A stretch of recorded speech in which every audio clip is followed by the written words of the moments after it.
Ուր է աշխարհի երկրորդ բանակը։ Ռուսաստանն այսօր փորձում է տպավորություն ստեղծել, թե իբր ունի աշխարհի ամենամարտունակ բանակներից մեկը, սակայն 3 տարի առաջ, 2022 թվականին, մենք տեսանք, որ այդ կերպարը զուտ խաբկանք էր։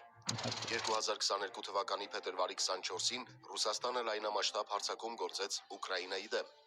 Կրեմլի ողջ քարոզչամեքենան պատերազմի առաջին ժամերին ցնծում ու խոսում էր այն մասին, որ ահա Ուկրաինան փլուզվել է, իսկ ռուսական զորքերը մի քանի օրից արդեն կհասնեն Կիև ու մի լավ շքերթ կանեն ուկրաինական մայրաքաղաքի կենտրոնական փողոցում։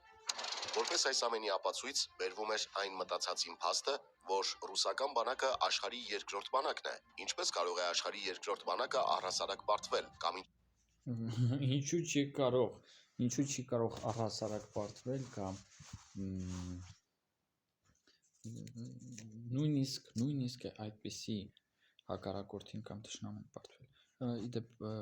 չնայած ինչի դեպ բաժանորդագրվեք իրազեկ քաղաքացիների մի խոսքով այս անդիքին 10,200 բաժանորդ, շատ հազար է, 10,200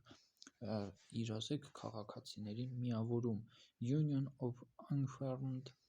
Citizens, որ խնդիրներ ունենան։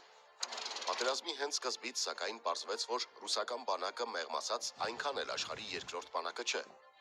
Հարձակման հենց առաջին օրերին հայտնվեցին սարսափելի տեսանյութեր ուկրաինական ճանապարհներին խոցված ռուսական զինտեխնիկայի կիլոմետրանոց չարասյունների մասին։ Իսկ արդեն շաբաթներ անց Ռուսաստանը ստիպված եղավ մի կերպ դուրս քաշել զորքերը ոչ միայն Կիևի մոտակայքից, այլև Ուկրաինայի ողջ հյուսիսից։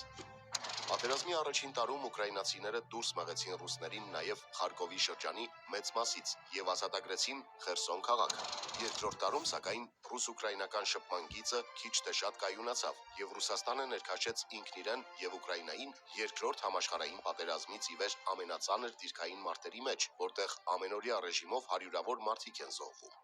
Իսկ երրորդ տարում արդեն Ուկրաինան մտավ Ռուսաստանի տարածք եւ գրավեց 82 բնակավայր։ Ռուսական բանակին 10 ամիս պահանջվեց, որ հետ վերցնի իր տարածքի այդ 82 բնակավայրերը։ Այս 3 տարիների ընթացքում Ռուսաստանը կորցրեց աշխարհի երկրորդ բանակն ունեցող երկրի համբավը, սպառեց իր գրեթե ողջ ժամանակակից նվաճեց, գուցե դա գրավել է կամ գրավել է, բայց չգիտեմ, կարամ ասեմ, ես հաստատ կարամ ասեմ, որ դա նվաճել է համենայն դեպս, եթե ոչ միայն նվաճել, էլի, սենց։ Հա, ու ես ամեն անգամ սենց չեմ ուզում նկարեմ նմանատիպ ուրեմն վիդեոների նմանատիպ ալիքների վիդեոները ու ձեզ ցույց տալ, այնպես որ հեսա բաժանորդագրվեք իրազեկ քաղաքացիների, հեսա գրում է իրազեկ քաղաքացիների բազմակետեր, իրազեկ քաղաքացիների միավորում Union of Unarmed Citizens, նույնիսկ անգլերեն,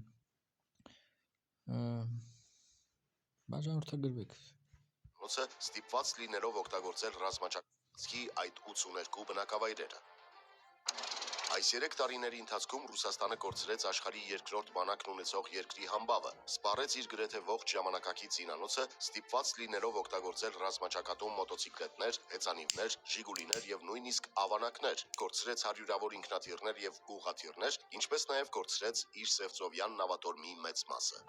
Այս 3 տարին ցույց տվեցին, որ Ռուսաստանի հզորության մասին պատկերացումները տասնապատիկ ավելին էին, քան այդ հզորությունն իրականում։ Իրազեկ քաղաքացիների միավորում։ Եթե ձեզ դուր եկավ այս հոլովակը եւ ցանկանում եք հետագայում եւս տեսնել այսպիսի նյութեր, կարող եք աջակցել մեզ նվիրատվությամբ։ Հղումը գտեք մեկնաբանություններում։